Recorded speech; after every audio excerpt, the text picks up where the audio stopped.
পৃথিবীতে অসংখ্য প্রাণী আছে, কিন্তু এর মধ্যে কিছু প্রাণীকে দেখে মনে হয় এরা যেন ভুল সময়ে ভুল পৃথিবীতে এসে পড়েছে।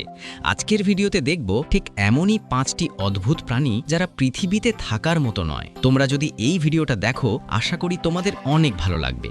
1. এক্সোলটল। মেক্সিকোর এই পানির প্রাণীটিকে বলা হয় স্মাইলিং ড্রাগন। এক্সোলটল কখনো বড় হয় না, সারা জীবন লার্ভা বা শিশুর মতোই থাকে। বিজ্ঞানীরা একে বলেন নিওটেনি। দেখতে মনে হয় যেন কোনো কার্টুন চরিত্রকে জীবিত করে আনা হয়েছে। 2. নেকেড মোল র্যাট। এদের গায়ে প্রায় কোনো লোম নেই, দাঁত বড় বড় আর চেহারা দেখতে একেবারে অন্য গ্রহের প্রাণীর মতো। সবচেয়ে অবাক করা ব্যাপার হলো এরা ক্যান্সারে আক্রান্ত হয় না। বিজ্ঞানীরা আজও অবাক হয়ে এর রহস্য খুঁজছেন। 3. Dumbo octopus. গভীর সমুদ্রের এই অক্টোপাসটির মাথার দুই পাশে কান আকৃতির পাখনার মতো অংশ আছে। দেখতে ঠিক ডিজনির কার্টুন চরিত্র ডাম্বোর মতো। অন্ধ